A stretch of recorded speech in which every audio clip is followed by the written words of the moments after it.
अस्सलाम वालेकुम, तो वेलकम है आप लोगों का ये अमरावत चैनल में। आज हम बात करने जा रहे हैं टर्किश TB2 ड्रोन्स के न्यूज़ ट्रैक्स के हवाले से जो इन्होंने यूक्रेन की तरफ से रशियन पोजीशंस पर की हैं।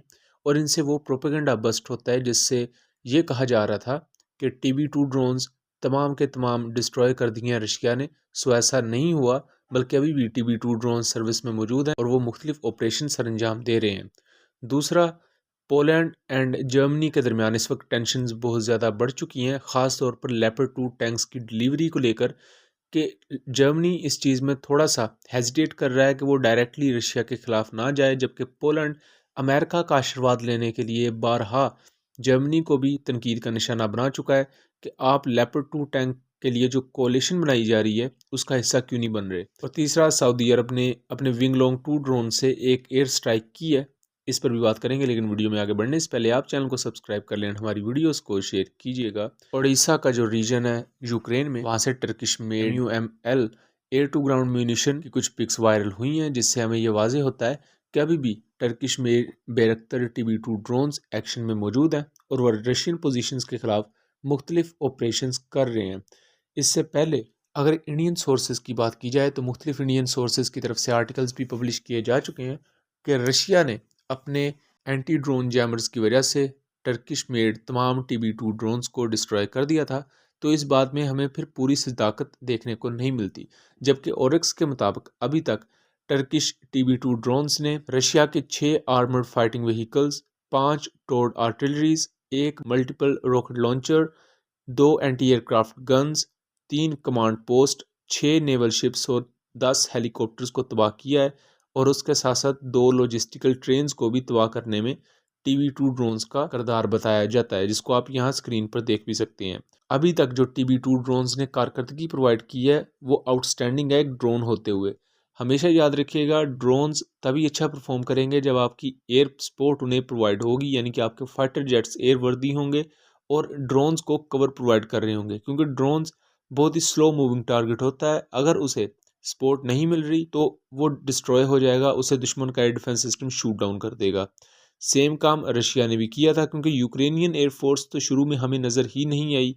इनकी एयरफोर्स अब जाके हमें थोड़ा बहुत बखमूद के एरिया पर और जो मेन रीजन है कीव के, वहाँ इनके MiG-29 या Su-27 उड़ते हुए देखने को मिलते हैं। लेकिन जंग के दरमियानी पीरियड में हमें बिल्कुल भी यूक्रेनियन एयरफोर्स कहीं नज़र नहीं आई। उसका रिजल्ट क्या निकला कि जो इनके ड्रोन्स थे वो शूट डाउन होते चले गए।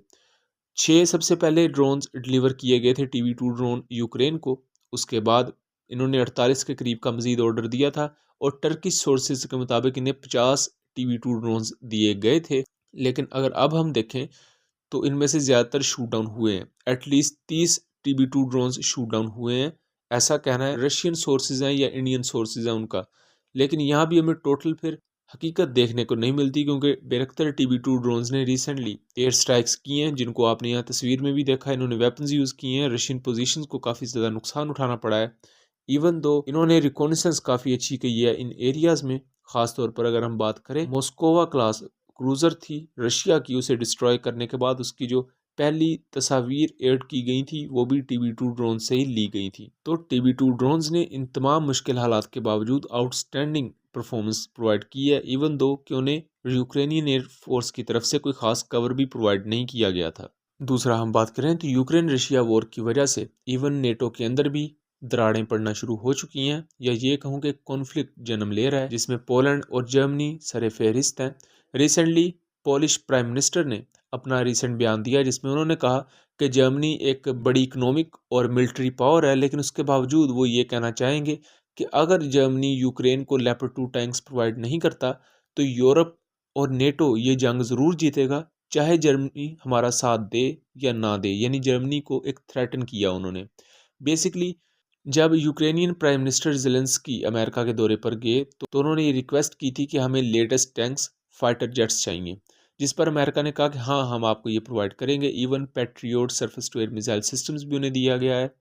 यहाँ जर्मनी और दूसरे जो इस तरह की मेन कंट्रीज़ हैं, अमेरिका ने उन्हें कहा कि आप एक कोएलिशन बनाएं, और कोएलिशन का मकसद ये होगा कि फंड रेजिंग करनी है और उसके बाद जो टैंक्स हैं वो डिलीवर करेंगे यूक्रेन को। ये कोएलिशन में मौजूद तमाम मुल्कों की जिम्मेदारी होगी। लेकिन जर्मनी इस चीज़ से हेजिटेट करता है, क्योंकि जर्मनी रशिया से बहुत बड़ी तादाद में कुदरती गैस भी लेता है।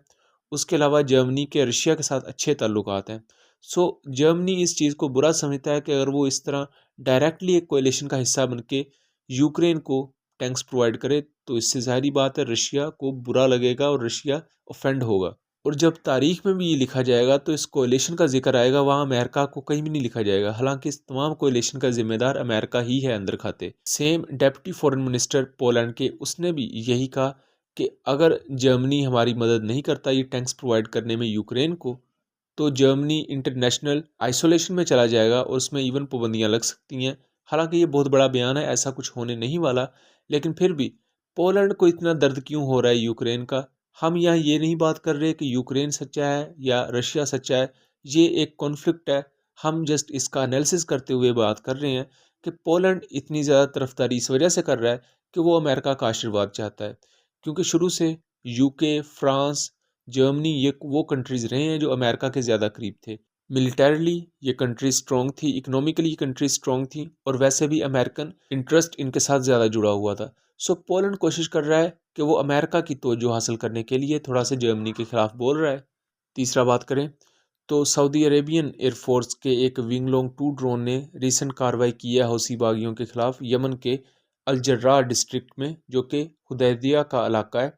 यहाँ जो एयर स्ट्राइक की गई है विंगलोंग 2 ड्रोन्स की वजह से, उसमें 3 लोग मारे गए हैं जबकि एक ज़ख्मी हुआ है।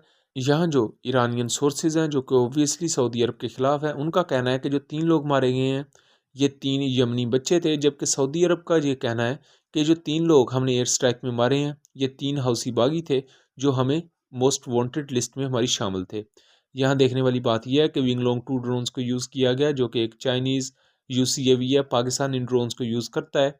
ये मेल यूसीएवीज़ हैं, यानी कि बहुत ज़्यादा ऊंचाई पर उड़ सकते हैं, और बहुत लंबे अरसे के बाद सऊदी अरब ने इन चाइनीज़ यूसीएवीज़ को यूज़ किया है, क्योंकि ओबियसली अमेरिकन जो वेपन्स हैं उनके पास उनकी तादाद बहुत कम रह गई है। अमेरिका की तरफ से हालात कशीदा चल रहे हैं सऊदी अरब के, और सऊदी अरब मुस्तकबिल में अब चाइनीज़ वेपन्स की तरफ देख रहा है, क्योंकि चाइना ने जिस पेस से तरक्की की है, और दूसरी तरफ हौसी बागियों से लड़ने के लिए अब सऊदी अरब के पास सिर्फ एक ऑप्शन बचता है और वो चाइना है, अगर मुस्तकबिल में अमेरिका के साथ ताल्लुकात ऐसे ही रहते हैं। दूसरा, अमेरिका के साथ ताल्लुकात अच्छे इस वजह से भी नहीं हो पाए क्योंकि दरमियान में यूक्रेन रशिया वॉर आ गई, और जो बाइडन एडमिनिस्ट्रेशन थी उसने सऊदी अरब से ऑलमोस्ट कतई ताल्लुकी की और ज़्यादा तवज्जो ज़ेलेंस्की और पुतिन के दरमियान ये लड़ी जाने वाली वॉर पर दी, जिसकी वजह से सऊदी अरब ने भी चाइना की तरफ हाथ बढ़ाने को बेहतर समझा। तो आपका इसके बारे में क्या ख्याल है? अपनी आरा से ज़रूर आगाह कीजिएगा। मिलेंगे अगली वीडियो में, तब तक के लिए अल्लाह हाफिज़।